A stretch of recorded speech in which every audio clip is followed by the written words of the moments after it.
At the stroke of the midnight hour, when the world sleeps, India awakens to life and freedom. ఇది నెహ్రూ గారి tryst with destiny speech. మనకు స్వతంత్రం వచ్చిన అర్ధరాత్రి టైంలో ఆయన చెప్పిన మాటలు ఇవి. అంటే ఒక మిడ్ నైట్ అవర్లో ప్రపంచం మొత్తం నిద్రావణవస్థమైనప్పుడు భారతదేశానికి స్వేచ్ఛ వచ్చింది, భారతదేశానికి కొత్త జీవనం వచ్చింది అని చెప్పి ఆయన చెప్పారు. ఆ స్పీచ్ ఒక అద్భుతమైన స్పీచ్. మనం గమనిస్తే స్వాతంత్రం వచ్చినప్పుడు పొలిటికల్గా కంప్లీట్గా షాటర్ అయి ఉన్నాం, ఎకనమికల్గా డిజాస్టర్స్గా ఉన్నాం, మోటివేషన్ లెవెల్స్, సైకలాజికల్ లెవెల్స్ చాలా పూర్గా ఉన్నాయి. అండ్ మన ఫ్రీడమ్ అనేది పార్టీషన్తో కలిపి వచ్చింది. ఇవన్నీ చూస్తే అసలు ఇండియా బాగుపడుద్దా? మనం చూస్తే ఇండియాతో పాటు వచ్చిన స్వతంత్రం వచ్చిన చాలా దేశాల్లో ఇంకా స్టెబిలిటీ రాలేదు. నేషన్ బిల్డింగ్, స్టేట్ బిల్డింగ్ అసలు సరిగ్గా జరగలేదు. మన స్వతంత్రం వచ్చినప్పుడు సగటు భారతీయుడి లైఫ్ ఎక్స్పెక్టెన్సీ 31 సంవత్సరాలు. ఇంతకంటే దారుణం ఉంటుందా? ఇప్పుడు దాదాపు 70 సంవత్సరాలు. అంటే లైఫ్ ఎక్స్పెక్టెన్సీ 31 సంవత్సరాలు. సగటున యావరేజ్ తీసుకుంటే ఒక భారతీయుడు 31 సంవత్సరాలు మాత్రమే బతికేవాడు. అలానే చిన్న గుండు పిన్ను తయారు చేసే ఇండస్ట్రీ కూడా భారతదేశంలో డెవలప్ అవ్వలేదు. అగ్రికల్చర్ కూడా కంప్లీట్గా షార్టర్డ్, ప్రాపర్గా డెవలప్ అవ్వలేదు. మోడర్న్ ఇండస్ట్రీసే డెవలప్ అవ్వలేదు. బ్రిటిష్ వాళ్ళకి ఏం అవసరమో అవి మాత్రమే తయారు చేసి పెట్టుకున్నారు, కానీ ఇండియాని ఒక ట్రాక్లో మాత్రం పెట్టలేదు. అలా వదిలేసి వెళ్ళిపోయారు. ఇటువంటి స్థితిలో భారతదేశాన్ని ముందుకు నడిపించడానికి రథచక్రాలు ఎవరి చేతిలోకి వెళ్ళాయి? అవి పండిట్ నెహ్రూ గారి చేతిలోకి వెళ్ళాయి. 2 రోజుల క్రితం మనకి హిందూ పేపర్లో ఒక అద్భుతమైన ఆర్టికల్ వచ్చింది.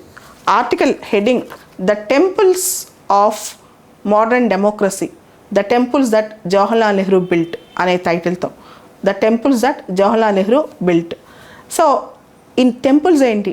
ఇప్పుడు ఎంత పెద్ద మహారాజా అయినా పొత్తిళ్ళలో పాపాయే, లేదా ఎంత పెద్ద బిల్డింగ్ అయినా ముందు ఆర్కిటెక్ట్ చేతిలో ఒక మ్యాపే. అలానే ఎంత పెద్ద వ్యవస్థని రూపొందించాలన్నా ముందుగా దానికి తుది అడుగులు వేసింది ఎవరు? ఆ విజన్ ఎవరి చేతిలో ఉంది? ఆ దార్శనికత ఎవరి చేతిలో ఉంది? అది చాలా ఇంపార్టెంట్. ఆ వ్యక్తే పండిట్ జవహర్లాల్ నెహ్రూ. ఆయన వేసిన పాదాలు, ఆయన వేసిన అడుగులు అనేక రంగాల్లో, ఒక రంగం కాదు, ఇండియాలో విభిన్నమైన రంగాల్లో భారతదేశం అంత పెద్ద దేశాన్ని, భిన్నత్వం గల దేశాన్ని ముందుకు తీసుకెళ్ళటానికి ఆయన రచించిన వ్యూహం ఈ రోజున ఫలాలను అందిస్తుంది. ఈ రోజున మనం ఇంత ముందున్నామంటే కారణం ఆయనే. సో దీనికి కొన్ని ఉదాహరణలు కూడా హిందూ పేపర్ ఎడిటోరియల్లో రాశారనమాట. ఉదాహరణకి బాక్రా నెంగల్ డ్యామ్ కావచ్చు హిమాచల్ ప్రదేశ్లో, BHEL Bharat heavy electricals limited కావచ్చు, ఎయిమ్స్ మీకు తెలుసు, ఎయిమ్స్ కూడా ఆయన టైంలో పెట్టిందే. ఇప్పుడు all India institute of medical sciences.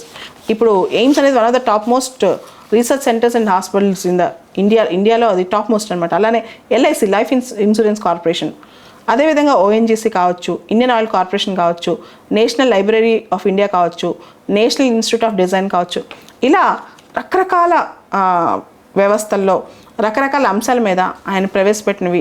దాంతోపాటు irrigation projects, Nagarjuna Sagar irrigation project launch చేస్తే ఆయన irrigation projects are the temples of democracy అన్నారనమాట.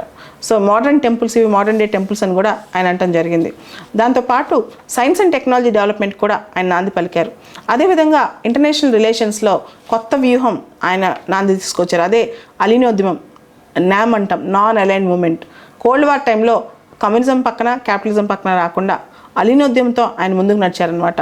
సో అలానే స్టీల్ ప్లాంట్లు, రకరకాల స్టీల్ ప్లాంట్, బిలాయ్ కావచ్చు, దుర్గాపూర్ కావచ్చు, రూర్కెలా కావచ్చు.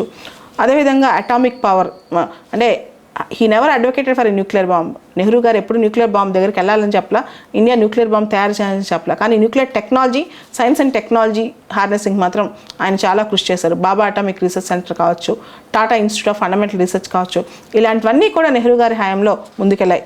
నెహ్రూ గారితో పాటు అనేక మంది స్టాల్వర్డ్స్ ఆయనకి సపోర్ట్ చేశారు అనేక రంగాల్లో. హోమీ బాబా కావచ్చు, విక్రమ్ సారాభాయ్, PC మెహ్నలోబిస్ అంటే ఆయన ప్లానింగ్కి చాలా దిట్ట అనమాట. వెర్గ్యూస్ కురియన్ కావచ్చు, వైట్ రెవల్యూషన్, SS భట్నాగర్ కావచ్చు, CD దేశ్ముఖ్ కావచ్చు, ఇలా రకరకాల వ్యక్తులు ఆయనకి సపోర్ట్ చేయడం జరిగింది రకరకాల రంగాల్లో. భారతదేశం చాలా, అంటే ఆయన ఇచ్చిన స్ఫూర్తితో గ్రీన్ రెవల్యూషన్ కానీ, టెలిఫోన్ రెవల్యూషన్, అంటే కంప్లీట్గా చూడండి ఇప్పుడు మొబైల్ కానీ డేటా, డిజిటల్ రెవల్యూషన్, తర్వాత 1991 రిఫార్మ్స్.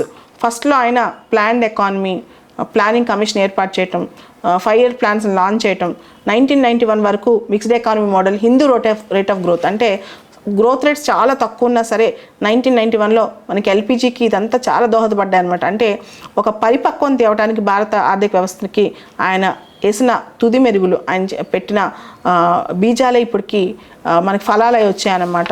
దాంతోపాటు భారతదేశంలో ఈ రోజున 300 million పీపుల్ పావర్టీ లైన్ నుంచి పైకి వచ్చారంటే అది ఆయన పెట్టిన మనకి ఫుడ్డే అని చెప్పుకోవచ్చు. ఇలా there is a difference between a statesman and a politician. A statesman thinks about next generation. A politician thinks about next election. ఒక పొలిటీషియన్ అనేవాడు నెక్స్ట్ ఎలక్షన్ గురించి థింక్ చేస్తాడు, ఒక స్టేట్స్మెన్ అనేవాడు నెక్స్ట్ జనరేషన్ గురించి థింక్ చేస్తాడు. ఖచ్చితంగా నెహ్రూ గారు ఎన్నదగిన దార్శనికులు అని చెప్పొచ్చు. మనం గమనిస్తే 1947లో మన జీడిపి 2.7 lakh crores. ఇప్పుడు మన జీడిపి దాదాపు $2.5 trillion. అది ఇప్పుడు 2.5 నుంచి మనం $5 trillion ఎకానమీకి ఏం చేస్తున్నాం అనమాట. అదేవిధంగా 1950లో మన per capital income $265.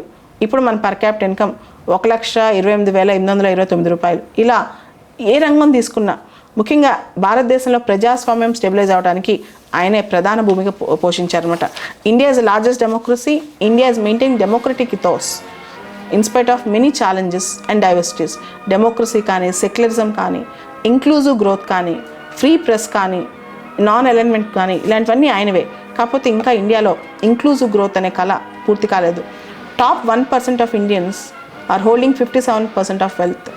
So independence day మంత్లో ముఖ్యంగా 75 years ఆఫ్ ఇండియన్ ఇండిపెండెన్స్లో August 14th, August 15th, 16th, 17th ఇప్పుడు వచ్చిన న్యూస్ పేపర్స్లో ఆర్టికల్స్ మనకి ఎస్ఏ రైటింగ్లో కానీ, ఆన్సర్ రైటింగ్లో కానీ, అనాలిసిస్లో కానీ ఉపయోగపడతాయి. పూర్తి స్థాయిలో వీటిని చదివితే కనుక మీకు మంచి మంచి ఐడియాస్ వస్తాయి అనమాట. ఆన్సర్ రైటింగ్ స్కిల్స్ పెరుగుతాయి. కాబట్టి ఇలాంటి ఆర్టికల్స్ అన్నీ అద్భుతంగా చదవండి. ఇప్పుడు నేను చెప్పిన article the temples that Jawaharlal Nehru built 16th August రోజు హిందూ పేపర్లో వచ్చింది. అదొక అద్భుతంగా ఉంది ఆర్టికల్. అంటే అక్కడ నెహ్రూ గారు అని పక్కన పెట్టి ఇనీషియల్గా మనం లాంచ్ చేసిన అద్భుతమైన ఇన్స్టిట్యూషన్స్ ఈరోజు మనకి ఫలాలను ఎలా ఇస్తున్నాయి అనే దాని మీద ఒక లెసన్ అనమాట ఇది.